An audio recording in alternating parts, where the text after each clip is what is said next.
जय श्री राम मित्रों। आप सभी का स्वागत है आपके अपने YouTube चैनल पर। परम पिता परमेश्वर और सदगुरु की प्रेरणा से आपको अखंड ज्योति पत्रिका का ऑडियो संस्करण सुनने को मिल रहा है। ये एक छोटा सा हमारा प्रयास है। यदि आपको प्रसंग अच्छा लगता है तो उसे जरूर अपने परिवारजनों के साथ शेयर किया कीजिए। आज का प्रसंग हमारा अहम का आकार है अहंकार। प्यारे सज्जनों, अहंकार ही व्यक्ति के पतन का कारण होता है। आइए जानते हैं।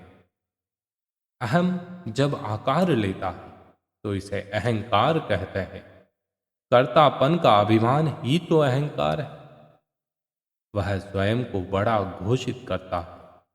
अपने होने का एहसास होना अच्छी बात है, पर उस एहसास का इस हद तक बढ़ जाना कि कुछ और हमें भान ही ना रहे, वही अहंकार है। और यह निश्चित रूप से समस्या पैदा करता है। उसके होने पर हम यह स्वीकार ही नहीं कर पाते हैं कि हम भी गलत हो सकते हैं। फिर हम हर वस्तु, हर चीज के केंद्र में खुद को बनाने लगते हैं। अपने अहम की जड़ों को फैलाने से रोकना आसान नहीं होता। क्या हमने कभी सोचा है कि कुछ लोग इतने कटु क्यों होते हैं, या बिना किसी कारण हमारी जिंदगी से बाहर क्यों चले जाते हैं? क्या कभी यह सोचा है कि पिछले 1000 वर्षों में जितने युद्ध लड़े गए वह शुरू क्यों हुए? यहाँ तक कि कुछ युद्ध तो काफी भयानक थे। इनमें न जाने कितनी जिंदगियां खत्म हो गई। और क्या हमने कभी उन तमाम अपराधों के बारे में सोचा जो लाखों लोगों की जान ले रहे हैं? चाहे युद्ध हो या फिर अपराध, ये सभी एक ही स्रोत से शुरू होते हैं, जो है अहंकार। इससे मुक्ति पाने के लिए सबसे जरूरी यह समझना है कि यह आखिर क्या है। अहंकार का अर्थ उस भाव से है जिसमें हम सदा यह मानकर चलते हैं कि हम ही सही है और हम कभी गलत हो ही नहीं सकते। यदि हम यह स्वीकारने की स्थिति में होते हैं कि हम भी कभी गलत हो सकते हैं, तो निश्चित रूप से हमारे जीवन से यह भी विदा हो जाता है और जीवन भी तुलनात्मक दृष्टि से सुखद बनता चला जाता। अहंकार असुरक्षा, भय, घृणा और धारणा को पालता और पोषता है। जो भी हमारे लिए सही है, यह उसका विरोध करता है। यह हमारे प्रगति पथ पर छाया एक अंधेरा है। यह हम सभी के व्यक्तित्व में है। यह हमसे दूर कहीं नहीं जाता। इससे पार पाने के लिए सबसे अच्छा तरीका यही है कि हम स्वयं शांत रहने की कोशिश करें। ऐसा करना कई धर्मों का मूल तत्व भी माना गया है, विशेष रूप से हमारे भारतीय दर्शन का। सभी धर्मों के मूल शिक्षण में निरहंकारिता के गुण को आत्मसात करने की प्रेरणा दी गई। परंतु इसके साथ ही यह भी सर्वविदित सत्य है कि इस पर विजय सहजता से प्राप्त नहीं हो पाती।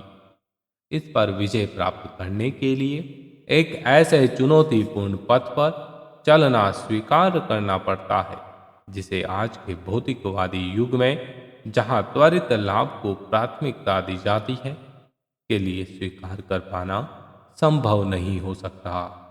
इसलिए बेहतर विकल्प यही है कि हम खुद को सजग एवं सतर्क रखें, जिससे हम जान सकें कि अहंकार की वजह क्या है। यह हर जगह है। इसका लगातार विस्तार होता जाता है। इसके कारण ही संबंध टूटने पर हम सामने वाले को नुकसान पहुंचाते हैं। इसकी वजह से ही हम सड़क पर किसी दूसरी गाड़ी द्वारा थोड़ी मुश्किल आने पर भी अपनी गाड़ी उसके आगे खड़ी करके उसे परेशान करने लगते हैं। अहंकार के कारण ही हम अपनी गलती नहीं मानते। इसके कारण ही हम दूसरों के साथ अनुचित व्यवहार करते हैं। इसी कारण अपनी विफलता या अवहेलना हम कतई पसंद नहीं करते। इसकी यह सूची काफ़ी लंबी है। हर दिन ऐसी तमाम परिस्थितियों से हमारा वास्ता पड़ता है, जब हम कई तरीकों से अपनी अहंकारपूर्ण प्रतिक्रिया जाहिर करते हैं। फिर जब परिस्थितियां हमारे वश में नहीं रह जाती या वह हमारे खिलाफ हो जाती है, तब हम तुरंत स्वयं को दुर्भाग्यशाली मान बैठते हैं और इसका दोष दूसरे लोगों को देने लगते हैं, जबकि उन समस्याओं का मूल कारण हमारे अंदर फैला अहंकार होता है। यह एक ऐसी समस्या है जिसके कारण हमारे व्यक्तित्व का पतन होता है और हमारी इस कमजोरी का लाभ भी हमेशा दूसरे उठाते हैं। यदि अहंकार रूपी इस जटिल समस्या का सरल समाधान हमें प्राप्त करना है, तो उसकी शुरुआत अपनी गलतियों को स्वीकार करने से करनी होगी। यदि आप अपनी गलतियों को स्वीकार करते हैं, तो आप ये जान पाएंगे कि आपने कहाँ गलत किया है और कहाँ आपको सुधार करना है। इस अस्वीकार्यता के क्रम में हमें अपनी आत्मग्लानि का भी सामना करना पड़ता है। तब भी इस पथ पर चलना ही एकमात्र उचित मार्ग होगा। समस्या यह है कि जन्म जन्मांतरों की आदतें इंसान को सरलता से अपना जीवन बदलने का अवसर नहीं प्रदान करती। अहंकार मनुष्य के अंतर्मन पर इस तरह से कब्जा करके बैठ जाता है कि उसको अस्वीकार करने का साहस हर व्यक्ति नहीं जुटा पाता। इसके पीछे एक कारण यह भी है कि हमने कभी अपनी त्रुटियों को स्वीकार करने का भाव स्वयं के भीतर जगाया ही नहीं होता। जब हम अपनी गलतियों को स्वीकार करने और प्रायश्चित करने के मार्ग पर आगे बढ़ते हैं, और यह अहंकार को एक बड़ा आकार लेने से रोक देता है।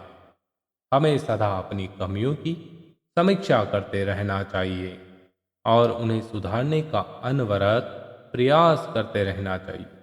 इसके साथ ही हमें अपने भीतर विवेक पैदा करना चाहिए। विवेक का मतलब है उचित और अनुचित का भेद कर पाना। जब हम गलत और सही के बीच के कुछ सूक्ष्म भेद को जान सकेंगे, तब हम कुछ अच्छा कर सकेंगे और कुछ अच्छा करने लग जाते हैं। अहंकार में कमी आने लगती है, साथ ही उसके श्रेय को स्वयं न लेकर ईश्वर को समर्पित कर देने लगते हैं। यही कर्तापन का अभाव होता है, और जब कर्तापन का अभाव होने लगता है, तो अहंकार स्वयं अपने आप घटता जाता है। अहंकार ही हमारे व्यक्तित्व के पतन का कारण है और इसका समूल नाश ही हमारे जीवन का एकमात्र ध्येय होना चाहिए। प्यारे मित्रों, आप सभी को आज का ये प्रसंग कैसा लगा? यदि प्रसंग पसंद आया है तो इसे लाइक शेयर जरूर करिएगा।